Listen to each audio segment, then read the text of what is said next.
Bonjour, dans cette démonstration, nous allons essayer de mettre en place un jeu de guerre en se basant sur la programmation orientée objet avec Java et en même temps avec JavaFX qui est une plateforme qui contient un ensemble de bibliothèques permettant aux développeurs ou bien faciliter la tâche aux développeurs pour créer des objets graphiques et les mettre dans l'interface. Alors pour ceci, l'objet du jeu c'est de réaliser une interface qui contient un joueur principal qui a un arme qui peut tirer des balles sur des monstres. Et une fois la balle touche un monstre, bien sûr, le monstre va disparaître de l'application parce qu'il sera tué par la balle. Alors la fenêtre initialement c'est une fenêtre JavaFX qui a comme largeur 800 et comme hauteur 600. Alors, dans un premier temps, on va essayer de définir le modèle de données qui va permettre de réaliser une interface graphique comme Hello World, donc qui affiche tout simplement une interface graphique à l'écran à l'aide de JavaFX. Alors pour ceci, nous devons utiliser une classe abstraite de la plateforme JavaFX qui s'appelle application. Nous allons réaliser notre propre classe à travers laquelle nous avons hérité de cette classe et par la suite redéfinir la méthode start pour afficher la fenêtre et ensuite pour mettre des contenus dans la fenêtre il faut obligatoirement passer par un objet de type scène qu'il faut l'attacher à stage et par la suite créer un conteneur qu'il faut l'attacher à scène. Comme ça, on peut ajouter à notre panneau principal tous les objets graphiques. Donc tous les objets graphiques ici donc, vont appartenir à notre conteneur principal qui est pan. Alors pour réaliser cette application, on va utiliser Eclipse. Donc Eclipse dans lequel on va tout simplement créer un nouveau projet Java, dans lequel on va préciser dans un premier temps que nous sommes en train d'utiliser la JR Java 8 pour prendre en charge automatiquement les composants JavaFX. D'accord? Donc JavaFX elle est pris automatiquement à partir de Java 8. Alors là, il faut spécifier le nom de projet. Par exemple, on va donner comme nom jeu de guerre. Alors une fois spécifié le nom de projet, on va par la suite créer un package dans lequel on va mettre l'ensemble de nos classes permettant de réaliser l'application. Alors le package qu'il faut créer, on va le nommer comme .jeu. Par exemple version 1. Alors dans ce package, nous allons commencer par créer notre classe principale qui s'appelle programme. Cette classe est une classe bien sûr exécutable, elle doit avoir le main. Alors ensuite, cette même classe, comme nous avons montré dans le diagramme de classe, elle doit hériter de la classe application qui appartient à JavaFX. Donc cette classe hérite de la classe application. Si JavaFX est bien configuré, alors on va avoir accès à l'ensemble de ces éléments. Alors une fois hérité de cette classe-là, on doit redéfinir la méthode start parce que c'est une méthode abstraite qui appartient à la classe application. Alors maintenant, nous sommes en train de définir notre fenêtre qui s'appelle Primary Stage. Nous avons tout simplement changé ce nom-là par window. Pourquoi? Parce que déjà le stage c'est qui hérite de la classe window. Alors dans window, chaque window il a bien sûr une largeur et une hauteur. On va spécifier la largeur et la hauteur. Alors window.set 8 donc égal à 800 et window.set high égal à 600. Donc pour réutiliser normalement ces paramètres là dans autre disposition d'autres objets graphiques, nous allons les déclarer en tant que attribut de la classe programme. Alors là on va mettre en place with window égale à 600 égale à 800 et de la même manière double private double high window égale à 600. Alors là là, on va tout simplement utiliser la largeur et la hauteur pour faciliter leur modification. Alors, maintenant, on va essayer d'attribuer un titre à notre fenêtre.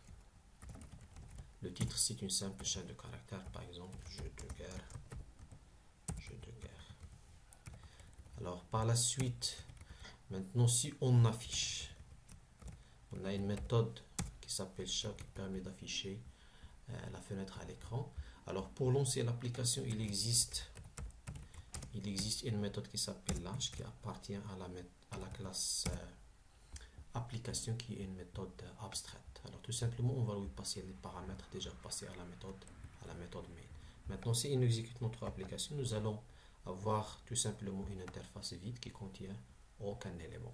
Alors il faut définir le pan principal dans lequel on va intégrer les autres éléments graphiques.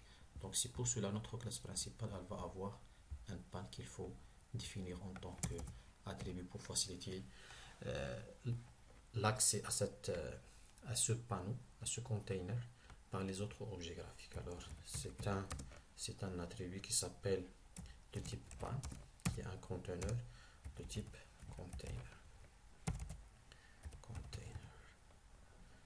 Voilà, égal à new pan. Par exemple, on peut initialiser dès sa création. Il faut faire attention à ce que chaque classe importée elle appartient au paquet Java FX. Alors là, nous avons défini le container. Il faut bien sûr créer une scène à laquelle il faut attacher ce container. Égal à new scene. Donc il existe un constructeur surchargé qui accepte en paramètre un panel, un container. Ensuite, il faut bien sûr attacher la scène à la fenêtre à travers la méthode setScene. setScene qui accepte l'attribut scène. Voilà, maintenant nous avons créé notre interface graphique qui affiche la même chose, mais qui a aussi un conteneur principal dans lequel qui n'est pas visible maintenant, dans lequel on va ajouter tous les objets graphiques de notre jeu. Alors dans la suite, qu'est-ce qu'il faut faire? Il faut tout simplement savoir que tout élément graphique c'est un nœud, parce que en JavaFX il y a une classe qui s'appelle node, qui est la classe mère d'un ensemble d'éléments graphiques, y compris les panneaux. Il y en a plusieurs panneaux. Alors parmi les nodes, il y a les formes géométriques, par exemple cercle, ellipse, polygone, rectangle et ainsi de suite, et même les images. Pour nous, toutes les classes qui sont colorées en rouge, nous allons les utiliser dans la suite de notre application. Alors maintenant, pour déjà créer les objets graphiques de notre application, il faut délimiter, il faut diviser la zone, ou bien l'interface graphique en deux zones, zone 1 et zone 2, qui sont délimitées par une ligne. Donc dans un premier temps, on va tout simplement créer un objet graphique ligne qui a un point de départ et un point d'arrivée, d'accord, qui va jouer le rôle de délimiteur entre les deux zones. Et par la suite, nous allons créer les deux zones, zone 1 et zone 2. Alors, notre ligne, tout simplement, il faut utiliser la classe line pour créer une ligne, égale à new line, dans lequel on peut utiliser un constructeur qui contient 4 paramètres. Les deux premiers paramètres, normalement, concernent le premier point. Alors, le premier point, on peut mettre, par exemple, on peut pour la mettre 0, 200. D'accord? Donc, ici, c'est 0, 200. Et par la suite, nous allons mettre toute la largeur de la fenêtre. C'est ça. Donc, et 200 aussi de Y. Alors maintenant, nous avons créé notre ligne. Il faut tout simplement l'ajouter maintenant à notre interface graphique. Pour l'ajouter, bien sûr, on va essayer de mettre en place une méthode privée dans laquelle on va ajouter tous les éléments graphiques create content, qui s'appelle create content. Alors cette méthode là, tout simplement, on va ajouter un contenu dans notre container. Alors container. Pour ajouter des contenus dans le container, il y a une méthode qui s'appelle getChildren qui permet de retourner la référence de la collection qui contient les nœuds qui appartiennent au container. Donc nous, on va déjà récupérer la référence de la collection dans laquelle on va faire appel à la méthode add pour ajouter des nœuds à notre collection. Alors qui vont apparaître automatiquement dans l'interface graphique. Alors tout simplement, il faut faire appel à line. Alors ici, une fois créer le contenu, il faut faire appel à la méthode créer content. Voilà, donc si on exécute maintenant, nous allons voir que nous avons déjà créé la ligne dans notre conteneur qui est affiché dans l'interface graphique. Maintenant, il faut créer les deux zones, zone 1 et zone 2. Ce sont deux classes que nous allons tout simplement créer une autre classe parce que zone, il n'y a pas une classe qui s'appelle zone en JavaFX. C'est pour cela que nous allons créer notre propre classe qui s'appelle zone. Cette classe-là, chaque zone, bien sûr, elle est définie par deux points, par le premier point de départ jusqu'à ça. Donc tout ça, il sera défini par deux points, le premier point de la zone et le deuxième point de la zone. Et pour la deuxième zone, c'est pareil, elle sera définie par ce point jusqu'à ce point-là. Alors maintenant, on a besoin de 4 doubles, qui est x1 et par la suite y1 pour le premier point. Et de la même manière, pour définir le deuxième point de la zone, il faut utiliser les mêmes. Alors x2 et y2. Pour faciliter l'accès à ces informations-là, nous allons utiliser les getters et les setters que nous allons définir automatiquement à l'aide de Eclipse.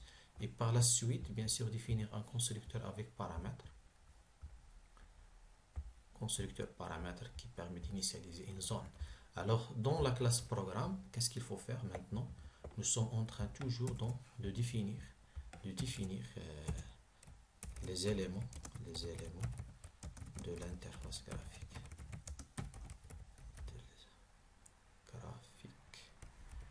Alors, par la suite, nous allons définir ici les objets de jeu, c'est-à-dire les attributs qui concernent les objets de jeu. Alors là, je vais définir une première zone, zone 1. Zone 1 égale new zone, tout simplement. New zone. Alors il faut lui donner, par exemple 0, 0 jusqu'à la fin ici qui représente la fin de la ligne. Alors on va dire line.get and x et line.get and y. Alors avec cette manière-là, si on va définir la ligne qui limite les deux zones, automatiquement les deux zones seront affectées par ces modifications-là et seront des zones dynamiques. La même chose pour la deuxième zone. Alors on va créer une deuxième zone qui a comme départ le premier point, c'est-à-dire de la ligne. Alors line.get start x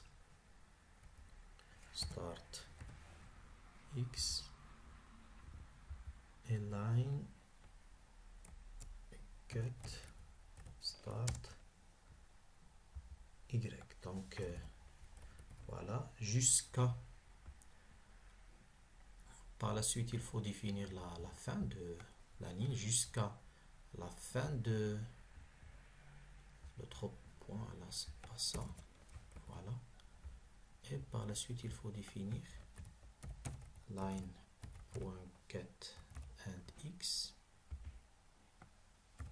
jusqu'à la largeur de la fenêtre, jusqu'à la hauteur de la fenêtre. Voilà, maintenant nous avons défini les deux zones. Et ensuite, qu'est-ce qu'il faut faire? Il faut tout simplement, pour empêcher à ce que les objets graphiques se créent dans... Parce que si on va, par exemple, attribuer à cet objet-là des coordonnées qui sont ici, il appartient toujours à la zone 1, mais il va apparaître à la deuxième zone. Donc, pour éviter ce problème-là, on va faire des modifications. Pareil pour si on va avoir ces coordonnées-là, alors l'objet ne va pas apparaître. pareil que pour cette zone-là, si on va le mettre, ces coordonnées-là, toujours ils vont appartenir à zone 2, mais l'objet ne va pas apparaître dans la deuxième zone. Pourquoi? Parce que ces coordonnées sont limites. C'est pour cela il faut, pour la zone 1, il faut retrancher ici 50 pour forcer à ce que l'objet sera affiché.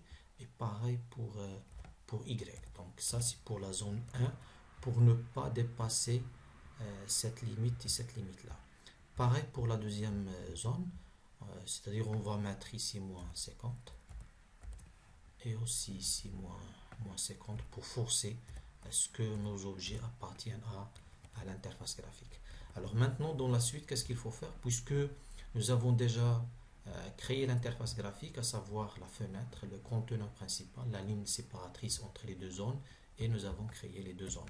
Alors dans la suite, qu'est-ce qu'il faut faire? Il faut créer les objets graphiques qui appartiennent au jeu, à savoir les monstres et le player, ce sont des images. Alors pour ceci, nous allons améliorer notre modèle de données, c'est-à-dire notre diagramme de classe. Alors notre classe principale, en plus de container et de la ligne et des zones, elle va avoir un ensemble de monstres. Pourquoi? Parce que l'application contient un ensemble de monstres. Aussi contient un seul joueur, donc il y a un seul player qui est dans l'interface graphique, et contient un ensemble de balles, c'est-à-dire les balles qui sont tirées par le joueur à travers son arme. Il y a aussi un seul arme. Donc toutes ces références-là, on va les créer ils vont appartenir à la classe programme. Alors ici, nous avons utilisé le concept de l'héritage pour factoriser le code. Pourquoi? Parce que déjà, ces trois classes-là, ils partagent une information commune qui s'appelle node. Donc le node peut être soit une image pour le cas de player, ou bien image pour le cas de monstre, mais pour le cas de balle, elle représente tout simplement un cercle bleu. Alors c'est pour cela qu'on va commencer par créer cette classe et ensuite créer trois classes qui héritent de cette même classe. Alors pour ceci, nous allons aller dans notre package pour créer une autre classe qui s'appelle graphic object et qui contient bien sûr un nœud qui s'appelle, qu'on va l'appeler corps. Alors pour cela, on va mettre bien sûr les getters et les setters. Tout simplement, il faut faire importer le nœud. Donc le nœud, il peut représenter tout objet graphique, à savoir il peut représenter cercle, rectangle, image view et ainsi de suite. Alors maintenant, une fois définir la classe mère, nous allons créer une classe fille. Une classe fille qui s'appelle par exemple player. On va commencer par créer player. Alors cette classe là, tout simplement, elle va hériter de la classe graphic object. Voilà, graphic object. Et ensuite, nous allons définir un constructeur qui va permettre d'initialiser un player, public player. Et ce constructeur là, il va contenir la zone dans laquelle il va appartenir le player. Donc ici, bien sûr, il faut définir déjà le corps. Pour avoir un accès direct au corps, il faut définir ici l'attribut en tant que attribut protégé. Donc protected. Comme ça, nous pouvons mettre maintenant corps égale à new quoi? New image view. C'est-à-dire qu'il s'agit d'une image. On va utiliser ce constructeur là pour attribuer déjà l'image. Alors, donc ça, c'est l'image. Il faut créer la référence image parce qu'elle n'est pas encore créée. Donc il faut utiliser la classe image toujours de JavaFX. La référence image égale à new image. Donc ici aussi on va utiliser un autre constructeur dans lequel on va spécifier le fichier réel. Donc c'est un objet new file input stream dans lequel on va utiliser ce constructeur là, dans lequel on va lui donner une chaîne de caractères qui représente un dossier ou bien le photo par exemple jeu player.png. Alors ce dossier-là doit appartenir à la racine de, parce que c'est un chemin relatif, donc il va appartenir à la classe, à, à la racine du projet. Donc ici, qu'on va l'appeler par exemple le même nom, photo jeu. Alors ici, on va créer ce dossier-là dans lequel par la suite on va mettre les images. Alors ici, puisque c'est un chemin qui peut, fort probable qu'il n'existe pas, alors c'est pour cela il faut gérer les exceptions. Donc c'est une exception explicite qu'il faut la gérer.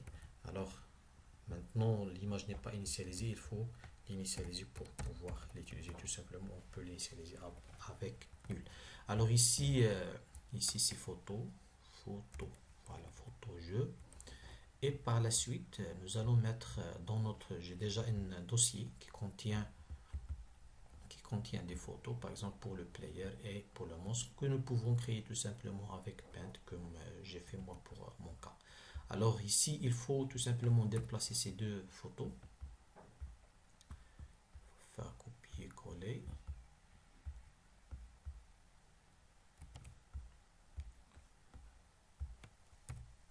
Voilà, j'ai copié-collé la photo. Maintenant, le player, il appartient à mon fichier. Maintenant, qu'est-ce qu'il faut faire? Le corps, il contient déjà une image. Alors, dans un premier temps, il faut attribuer à ça, par exemple, les coordonnées, 7x. Mais 7x, normalement, puisque ça, c'est un nœud, donc, c'est la classe ImageView qui contient la méthode 7x. C'est pour cela on va utiliser ce qu'on appelle le sous-casting pour accéder à cette méthode-là, qui s'appelle 7x. Maintenant, on peut attribuer par exemple la valeur 0 et aussi ici la valeur 0. Pour y, c'est pareil. Maintenant, si on exécute, bien sûr, on va y ajouter le player à notre interface. Il va se positionner dans les coordonnées 0, 0. Et par la suite, on va définir ici, faire appartenir notre image à zone. Appartenir à zone, c'est un traitement qu'on va l'ajouter par la suite. Alors pour tester juste l'affichage de notre player, tout simplement on peut par exemple ici mettre, c'est un attribut player égale à new player, dans laquelle on va spécifier qu'il va appartenir à la zone 2. Pourquoi? Parce que ça c'est déjà la zone 1 et la zone 2, donc le player il va apparaître dans cette partie là. Alors dans la zone 2, maintenant il faut juste aller dans Create Contact pour ajouter, de la même manière ajouter le player. Le player, bien sûr, il ne va pas s'ajouter automatiquement d'un container. Pourquoi? Parce que le player, c'est déjà, il contient, c'est un graphic object et aussi il contient le nœud. Donc nous, l'objet graphique, en réalité, c'est core. C'est pour cela, on va récupérer core pour pouvoir l'ajouter à l'écran. Maintenant, si on exécute, bien sûr, si l'image existe, voilà, notre player, il va apparaître en haut de l'interface graphique. Maintenant, pour le positionner à la zone en question, qu'est-ce qu'il faut faire? Tout simplement, il faut utiliser l'équation suivante. Pourquoi? Parce que pour faire positionner aléatoirement dans la zone 2, on va faire appel à la méthode random de notre application. Donc, ce sont deux paramètres. Il faut trouver x et y. D'accord? Alors, x égale à quoi? Égale à, c'est-à-dire pour qu'il apparaisse ici dans cette zone-là, il faut déjà commencer à partir de x de la zone, c'est zone.getX1, jusqu'à la fin de la zone, zone.getX2, ici, moins zone.getX1, alors fois ici, fois mat.random. Alors Alors, mat.random permet de retourner une valeur entre 0 et 1. Alors, si la valeur est 0, tout ça c'est 0. Si random est 0, automatiquement le joueur va avoir comme x le même x1 de la zone. Au max, il va avoir 1. Donc, s'il va avoir 1, automatiquement, il va avoir cette valeur. Pourquoi? Parce qu'on va déjà mettre ça moins ça égale à 0. Donc, il va rester tout simplement ça. Et si la valeur est comprise entre 0 et 1, alors automatiquement, la position par rapport à x, elle se trouve ici dans cet espace-là. Et c'est pareil pour la y. Donc, get y1. Alors, zone.getY2 moins zone.getY fois mat.random. Alors ici, c'est vrai, on va utiliser deux valeurs de random différentes, c'est pas grave. Alors ici, qu'est-ce qu'on va faire par la suite? Il faut tout simplement positionner le joueur dans les coordonnées en utilisant la méthode translate x et translate y pour le déplacer, parce que initialement il se trouve à x et y. On va lui appliquer une translation en utilisant ces deux méthodes là pour l'afficher à la position générée aléatoire. Alors là, si on exécute, bien sûr on va avoir que à chaque fois on réexécute, il appartient à une position définie aléatoire, mais toujours dans la zone 2. Alors c'est pareil maintenant pour les monstres. On va tout simplement créer une autre classe qui s'appelle monstre. Alors cette classe là, c'est pareil que le player, elle va étendre la classe graphic object. Alors c'est pareil, on va copier le même constructeur ici, le même constructeur. Voilà. Alors on va mettre le constructeur public monstre que reçoit bien sûr une zone.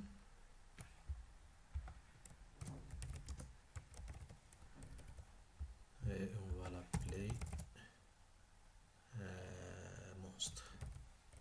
L'image elle s'appelle ici monstre.png. Alors c'est pareil, on va le positionner au départ à 0 et par la suite lui appliquer une translation aléatoire, mais dans la zone qu'on va passer, c'est la zone 1. Alors ici dans le programme, on va créer les objets, mais la différence entre players, c'est que les monstres ils se créent de manière aléatoire. C'est pour cela il faut définir une méthode.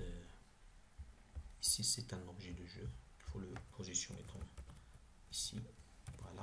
Maintenant, aléatoirement, pour faire aléatoirement, il faut faire appel à un timer ou bien à une classe qui s'appelle animation timer.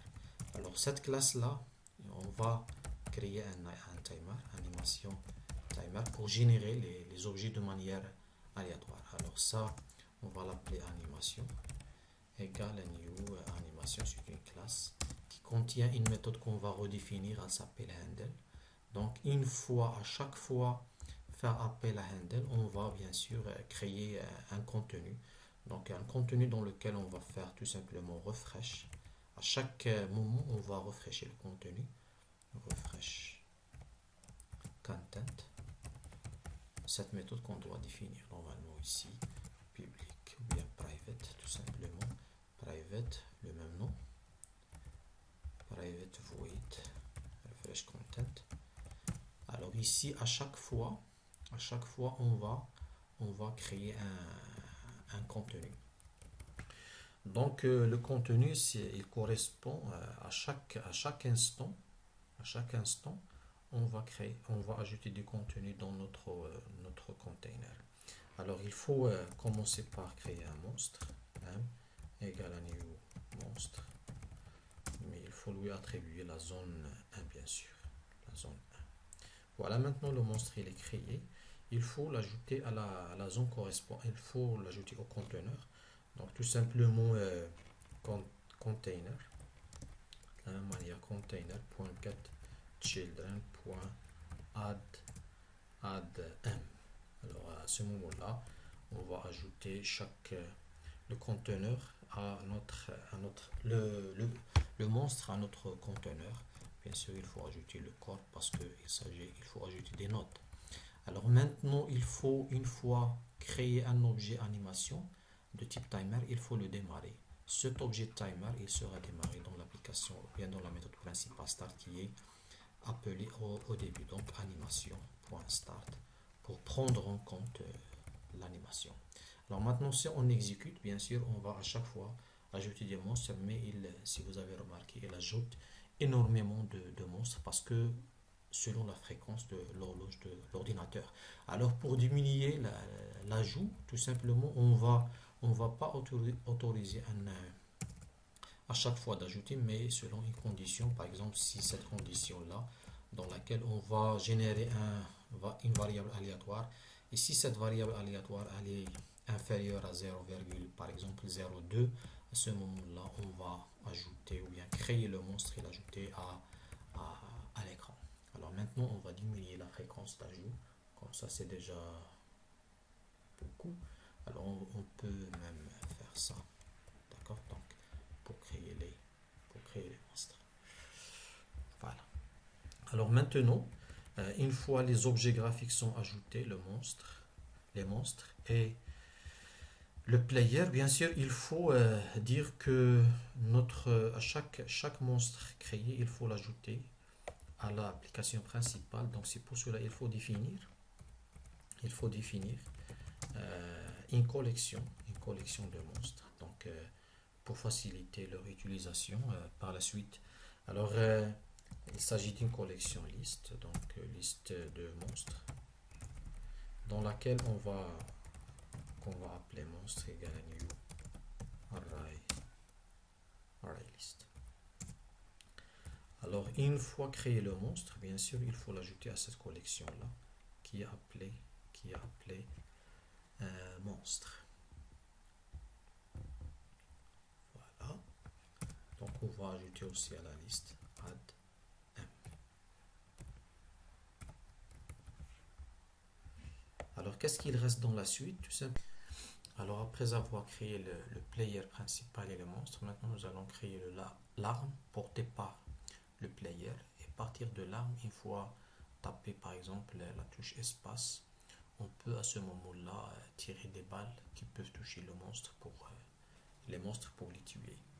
Alors maintenant il faut définir un modèle de données qui permettant de réaliser ça. Donc ce modèle de données, c'est sa suite. Alors il faut tout simplement définir un arme. L'arme, il contient deux choses principales. À la fois contient le cercle euh, qui nous permet de tirer des boules. Donc le cercle il se trouve ici, donc à partir de laquelle vont sortir des balles. Et ensuite un rectangle. Donc notre arme, il est défini par deux choses. Il est défini par à la fois un cercle et un rectangle. Donc tout simplement, il faut créer une autre classe qui s'appelle A. Donc cette classe-là, elle contient deux attributs principaux qui sont rectangle. Rectangle qui peut, attention, il faut faire appel à JavaFX et non à AWT. Donc on peut l'appeler aussi corps, le corps de l'arme. Égale à new rectangle. Donc rectangle, il faut tout simplement, on va définir ce constructeur là pour définir à la fois x, y qu'on va tout simplement spécifier à 0, 0. La largeur de l'arme, initialement, on va lui spécifier une largeur 10 et une hauteur égale à 50. La même chose pour le cercle, on va créer un cercle de type private. Voilà. On peut l'appeler sortie. Donc, tout simplement sortie de l'arme égale à new circle. Donc on va utiliser ce constructeur là dans lequel préciser le centre. Il s'agit de deux premiers arguments et ensuite le rayon.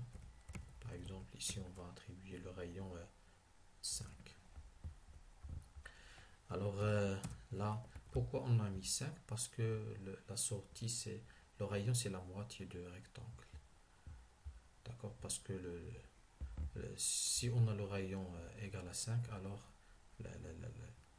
le cercle va occuper, bien la sortie va occuper toute la largeur de notre arc. Alors maintenant, une fois précisé déjà les attributs, il faut définir un constructeur qu'on peut l'appeler arme. L'arme, alors il va se positionner par rapport à la position des players. Donc c'est pour cela on va lui ajouter le player comme étant un objet graphique. Alors maintenant, une fois faire appel à ça, on positionne le corps. Le corps c'est un rectangle, donc on peut directement lui transmettre la valeur du player où se trouve player getCore.getTranslateX. Et la même chose pour y. Voilà pour y. Donc on va positionner aussi ça à la position où se trouve le joueur. Maintenant la sortie, on peut par exemple faire une méthode qui s'appelle update sortie. Pourquoi nous allons créer une méthode parce qu'on va faire appel au même code plusieurs fois. C'est pour cela il vaut mieux créer une méthode update sortie. Alors c'est une méthode void. Alors cette méthode là, elle va tout simplement après le positionnement de l'arme, il faut positionner le cercle à la même position. Donc ici on va faire le cercle ou bien la sortie .set translate x, le corps .get, le corps c'est cet attribut là .get translate x, on va le mettre à la même place. Et pour y c'est pareil. Pour y c'est pareil. Alors maintenant, si on doit déjà ajouter les deux objets graphiques à notre interface graphique. Alors il faut aller dans la méthode createContent et bien sûr faire appel à voilà l'arme. On peut bien sûr on peut mettre arm arm, mais qui est on peut initialiser un nul et le mettre dans la fonction, ou bien l'utiliser directement ici et lui passer player. Donc le player, si on va ajouter maintenant l'arme, on va définir la méthode. Voilà, on va mettre container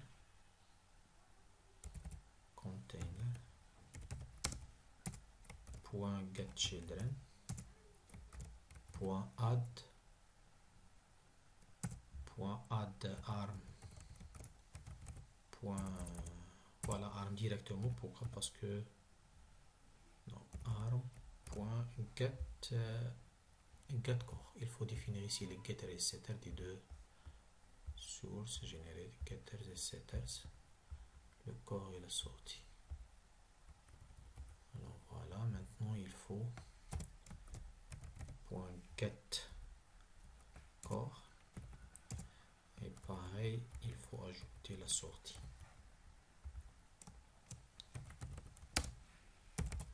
Voilà, maintenant si on exécute l'application, tout simplement il a l'arme qui est positionnée auprès du player, mais on souhaite déjà le faire séparer un peu d'une distance par exemple égale égale à 10 ou bien égale à 5. Alors si pour cela, il faut initialiser l'arme. Une fois le créé, on ne va pas le créer avec 0, mais avec moins, par exemple, 6, bien moins 7. Alors avec ça, déjà il faut lui attribuer une couleur. Point set fill color point dark, par exemple green. Et la même chose pour la sortie. Pour la sortie, il faut attribuer une couleur.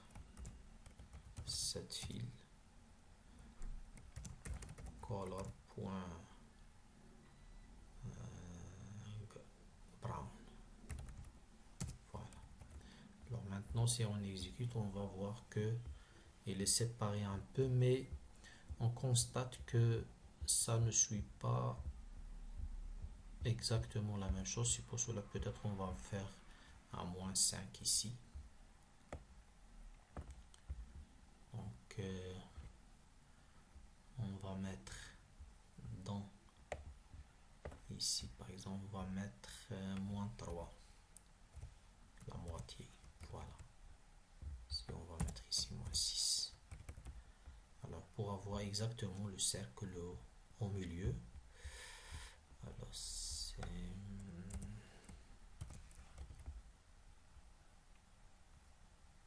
voilà, c'est à peu près moins 0, bien 0 peut-être, sinon c'est 1.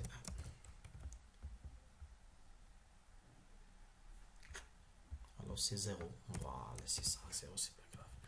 Alors maintenant, qu'est-ce qu'il reste? Il reste à, une fois bien sûr appuyer sur une touche du clavier, par exemple on va utiliser les touches X et W. X, elle va permettre de faire la rotation de l'arme vers la droite et W vers la gauche. Alors c'est pour cela, on va définir dans l'arme, dans la classe arme, on va définir les méthodes, une méthode qui s'appelle public get rotate, qui permet de retourner return, parce que chaque nœud dans l'interface graphique, il a une méthode qui s'appelle getRotate. Donc ce nœud là, il appartient déjà à notre classe, donc ça appartient à JavaFX. Donc il définit la rotation. Alors c'est un double. Alors là voilà, qu'est-ce qu'elle fait la fonction? Elle retourne la rotation de notre objet graphique en radians. Normalement, elle retourne la valeur en radians. Alors maintenant, si on clique sur X, on va tourner, si on tape X, on va tourner vers la droite. Mais si on tape W, on tourne vers la gauche. Voilà. Alors c'est pour cela on va définir deux méthodes qui sont publiques. Public void set rotate ou bien rotate right. Tout simplement, elle va faire notre corps point set rotate, sa valeur déjà prédéfinie, corps.getRotate. Vers la droite, on va ajouter 5.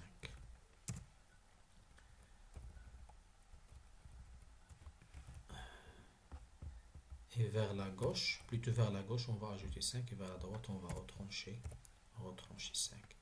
Donc si on tape, ça c'est rotate left. Voilà. Alors on va aller maintenant dans la classe programme. On va ajouter un key listener à notre scène. Alors exemple, on va mettre l'objet scène qui sera à l'écoute des touches qu'on appuie sur le clavier. Alors cette en action, en key press set, on va créer un objet qui s'appelle event. Alors cet objet là, il est de type event handler. Voilà, donc event handler,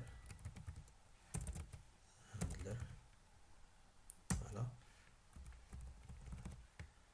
Alors cette classe, c'est une interface normalement qui contient une méthode par défaut, event handler. Voilà, c'est event, c'est action event, c'est key event parce que c'est un événement qui concerne une touche clavier. On va l'appeler event égale à new event handler. Voilà, il faut définir ici la méthode handle dans laquelle on va préciser le comportement. Alors cet événement, il s'agit de key event. Alors if event pour dire qu'on a appuyé sur une touche, par exemple dans le code EX, on va faire de cette manière, récupérer déjà le code et le comparer avec keycode point par exemple point X. Alors à ce moment-là, on a appuyé sur X. Si on appuie sur X, on va faire un traitement. Et si on appuie sur W, on va faire un autre traitement. Et bien sûr, pour tirer des balles, bien sûr, on va mettre la couche espace, la touche espace. Pour faire déplacer le player à gauche, alors on va utiliser left. Pareil pour le déplacer à droite, donc right. Pour en haut et en bas, c'est pareil. Alors maintenant, on va aller pour déplacer l'arme vers. Donc c'est pour cela on a déclaré l'arme en tant qu'attribut public pour avoir accès à partir de d'autres méthodes. Alors là, on va tout simplement faire appel à rotate left. Si on tape X, on va faire rotate left. Et si on tape Y, on va faire à rotate gauche. Alors voilà, maintenant si on exécute notre application, qu'est-ce qu'on va faire? On va taper X, il va faire vers la droite, W vers la gauche. Mais si vous avez remarqué, nous n'avons pas déplacé aussi la sortie, donc il faut la mettre en place. Alors ici, tout simplement, on va mettre cette arme au centre pour éviter autre calcul mathématique. Tout simplement, on va aller, pendant la création de l'arme, on va aller vers. Alors ici, on va tout simplement, pour positionner le cercle au milieu, qu'est-ce qu'on va faire? On va aller dans Update Sortie. Voilà, Update Sortie. Dans la méthode Update Sortie. Pour le X, on va faire un moins 5. Et pour le Y, c'est moins 25. C'est la moitié de la largeur de notre arme. Alors si l'arme normalement est là, le cercle qui entoure l'arme c'est celui-là, donc on va positionner notre boule ici, notre sortie ici, là où il y a la hauteur de l'arme sur 2, donc c'est 25. Et la même chose, la largeur sur 2, c'est 5. Maintenant, si on va exécuter, on va voir que ça il donne notre résultat. Alors, sortie set translate x moins 5. Voilà, c'est plus 5 ici. Ici, c'est plus 25 normalement. Voilà. Maintenant, c'est parce que le player n'est pas bien affiché. Si on recommence l'exécution, voilà, on va éviter ça. Alors c'est...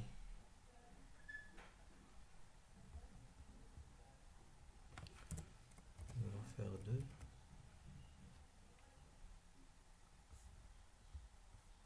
On garde le même X parce que nous avons déjà mis au centre au départ. Voilà, c'est bien maintenant. Alors si on va utiliser X, il va rester au même W, il va rester toujours à la même position. Maintenant, il reste à tirer des objets, c'est-à-dire il faut préparer des balles. Une fois tapé espace, il faut créer des balles qu'il faut les tirer. Alors ça va venir dans la prochaine vidéo.